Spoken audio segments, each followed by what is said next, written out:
Good morning, movement, progress in Ukraine. Yesterday, during their peace talks in Istanbul, Russia said that they'd pull troops back from the Ukrainian capital as, as a glimmer of hope, possibly. But I'm not buying any of that. Are you? I think he's recalibrating because he's in a quagmire right now. He didn't realize the Ukrainians were going to fight. People have to remember that Putin has invaded his neighbors or intervened in his neighbors militarily 5 times. Moldova, of course, Georgia, of course, during 2008, during the Olympics. Kazakhstan, Belarus, to prop up Putin-friendly dictators, and then, of course, eastern Ukraine, Crimea. And the voice belongs to Paul Vallis, by the way, former CEO of CBS. But he also... what do I know about that? Well, you studied Russia and Chinese history in college. Many years ago, like 45 years ago when I was in... Oh, my God, I'm giving my age away. Uh-oh. When I was in school, that was my major, international relations. I wanted to work for the Foreign Service back in those days when I had hair, a hair and a long beard. Well, with more on this, let's bring in another expert. I know you're an expert, Paul, but no, I'm not. Somebody who really knows what's going on. Chuck de Caro, CNN's very first special assignment correspondent. He served with the 20th Special Forces Group Airborne, outside consultant for the Pentagon's Office of Net Assessment for 25 years, and contributor to American Greatness. Welcome back, Chuck, to the program. How are you? Yeah, hi, Amy. Happy New Year. How are you? I'm good. Happy New Year to you, too, and your lovely wife. So what did you think when you heard this movement yesterday that, possibly there might be a ceasefire? I do not trust Putin in any way, shape, or form. What's really important here is not getting the Russians out of Ukraine or of coming up with a ceasefire. What's important is to destroy Putin's war aims, because if he gets out of this, he'll only come back. And so it's incumbent on the Ukrainians to keep fighting, because they know that he'll be back. They may be bargaining to buy some time to reorganize, but unless you keep Putin from ever doing this again, it's only going to continue. Yeah, Chuck, there was an article, it might have been in the Wall Street Journal, and they basically said that, and I just want you to respond to it. Yep. The thesis of the article was that Putin has more than he's bargained for in the Ukraine. He clearly has a quagmire, was unprepared, he didn't anticipate the resistance. So now he's trying to recalibrate, and he's going to try to consolidate. He's going to try to get Ukraine to give up parts of eastern Ukraine that have the large Russian populations, and of course by doing that, by conceding, and by making that accommodation to help him save face, he will just simply use that incursion to continue to try to destabilize the rest of the country, almost like Hitler in the Sudetenland, in Czechoslovakia, if you remember. The Western Europeans, yes. Yeah. What do you remember? Do I remember? But What do you think of that? Pretext for military aggression, it's almost identical. However, sure, if I were Ukrainians, I'd say, yeah, okay, go ahead, keep the Donetsk region to yourself. However, as soon as we sign the peace treaty, we're joining NATO, and that way. You don't give him his aims. Right. He feels like he needs to reconsolidate and get the greater Russia one time, and he's the hero to do it. Well, okay, we'll give you this last little chunk, but we're joining NATO. Now what are you going to do? Right. So, and I'm sure that one of the things that he wants in a ceasefire and consolidation is that Ukraine maintains its neutrality. Well, you've seen how neutral they can be in the last 2 months. And I would hold out for joining NATO and see what that does. So if he continues the war, what's really ironic is, you as a student of history, there are an awful lot of parallels here to the Kerensky Revolution of 1917, prior to the Bolshevik Revolution. What happened, the Tsar was, with bad generals, was pouring Russians into a meat grinder. That's right. And people got fed up, and so the Tsar was deposed. He wasn't assassinated until a year or so later by the Bolsheviks. but and a new form of government appeared. And the reason why um, Putin is keeping control of information is so that people won't know what the size and scope of the disaster he's created. That's right. So there are several things that I can think of that might be useful to exacerbate his situation. The first thing I would do, I don't know if you and Amy have seen video from about 2 weeks ago where a captured Russian soldier was given a cell phone call, your mom. Did you see that video? No, but I've heard that they are doing those type of things. They're filming interviews with Russian soldiers, and social media, the internet is actually It's amazing. Like helping we us watch there. this Social war every day. Yeah, they're on social penetrating that kind of like iron curtain. This is not like North Korea. I mean, the information is getting out there. Yeah. So what Right. about that video? What you want to do is exacerbate the situation. Yeah. What you do is make it policy on the Ukrainian side. Make it policy that every captured Russian soldier gets to call every single day 10 people that he knows. Yeah.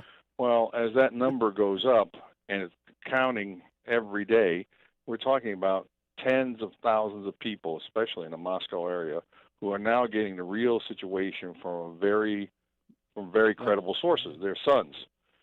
That would put a good deal of pressure on, because then he has no choice except to shut down the entire telephone system in Russia. Yeah, interesting.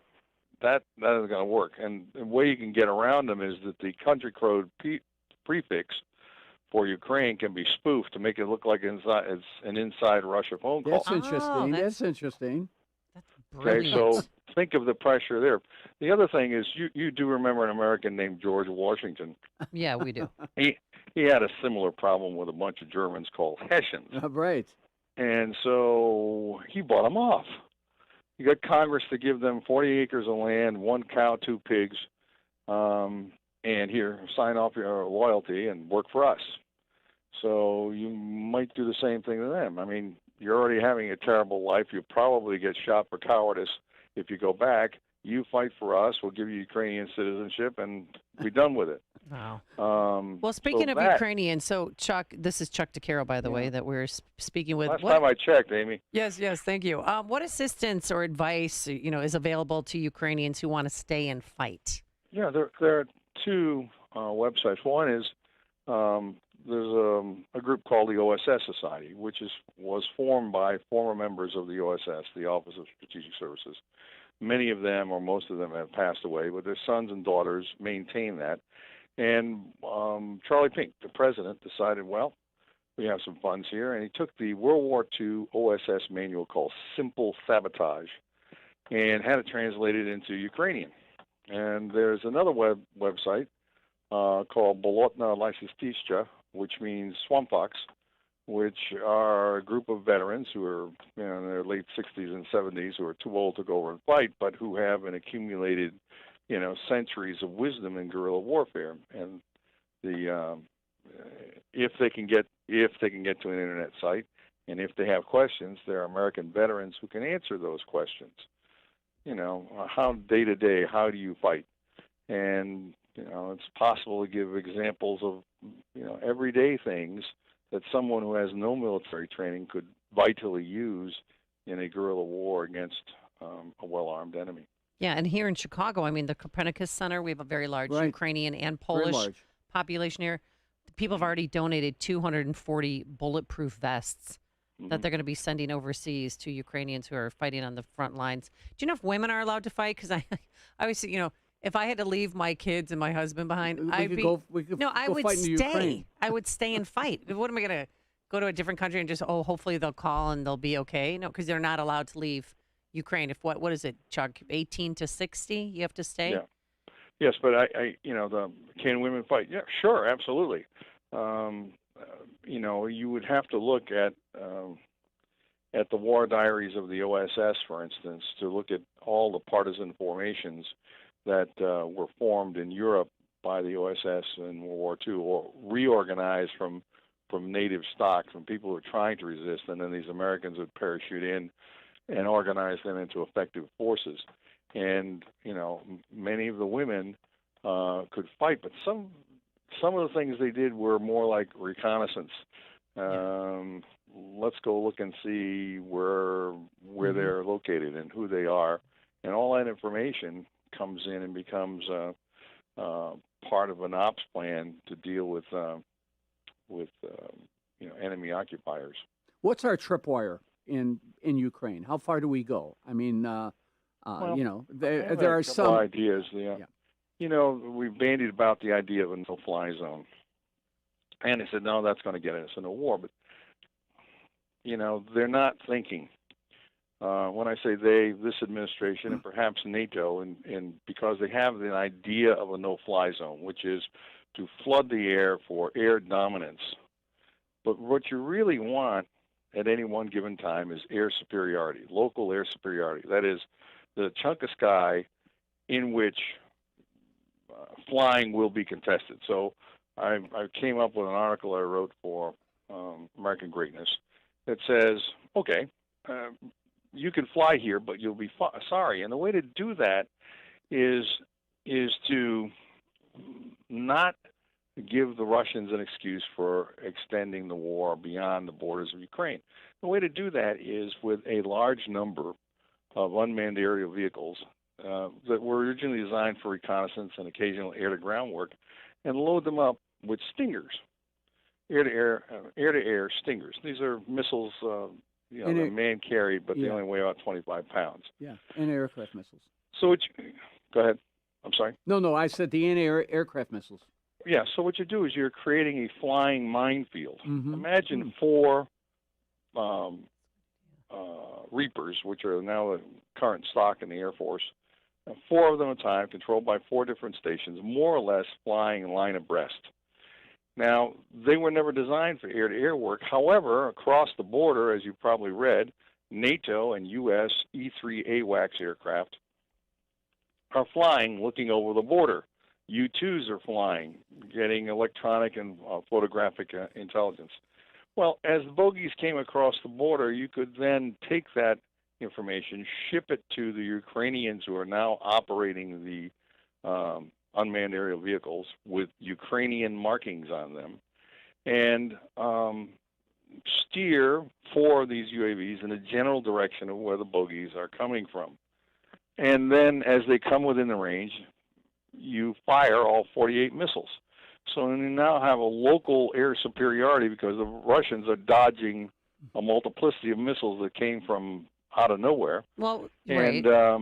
You have now done on the local area what a no-fly zone would do without NATO-marked aircraft and pilots. Well, the U.S. is sending electronic jamming aircraft to Europe to bolster NATO's defenses. Is that helped at all? Or yeah, sure. I mean, they're probably sending F-18 Growlers, which took over from the old EA-6B RD Prowlers. Yeah, but that's local air defense. It's not going to jam stuff all the way from the border to Moscow. And, different kinds of drones, barrage jamming, strobe jamming, that sort of thing. And that's good along the border, to prevent the Russians looking over this side of the border. Mm-hmm. That's fine.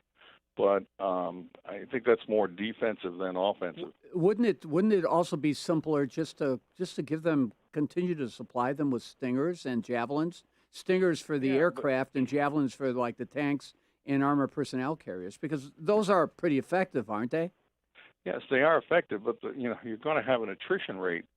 The Ukrainians seems to be doing very well against the Russians, but there's still an attrition. I mean, the Russian army is many times larger than the Ukrainian army, and even if you're only losing a few people a day, there's only so many people who can carry so many Stingers and Javelins. You're going to need bigger and more potent weapons. Right. But if you're arming the population, just not the army.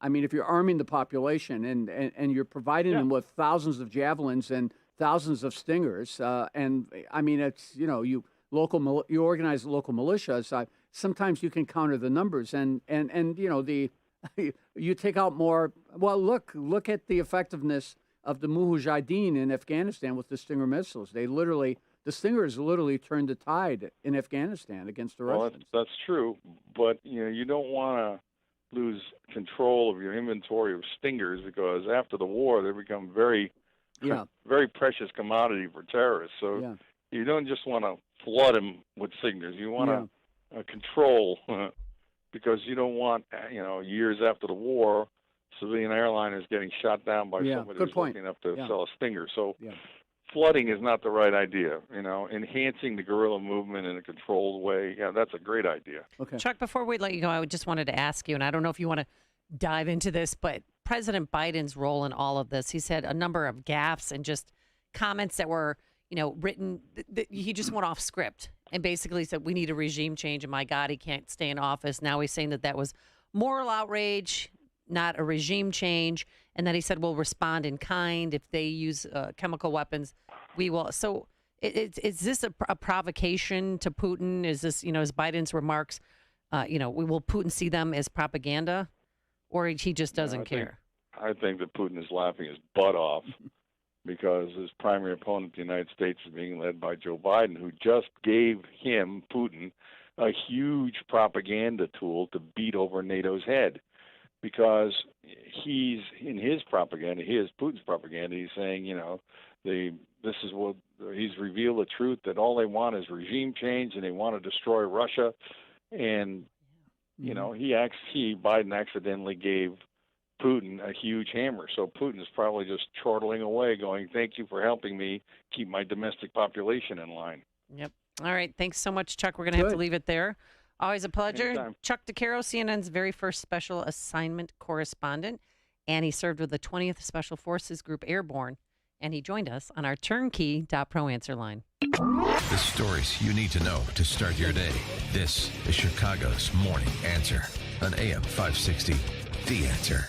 March is National Nutrition Month, conveniently right after the big holiday meals and Valentine's Day sugary treats. We are past the sweet season and into the spring season, a perfect time to kick the bad habits to the curb and start some healthy new ones. I recommend my friends at 120 Life, a natural juice drink made of pomegranates, tart cherries, and cranberries that helps lower blood pressure without the side effects of pills. Hey, Dan Proft here. You've heard me talking about 120 Life for several months now. I want you to check them out. You won't be disappointed. I'm drinking 120 Life. I love it. You will too. Keeps me energized. It keeps my blood pressure in check, and it tastes great. Their promise is better BP numbers in less than 2 weeks. So order yours today. Go to 120life.com. That's 120life.com, and order their 2-week trial pack. Use promo code DAN to save 10%. That's promo code DAN to save 10%.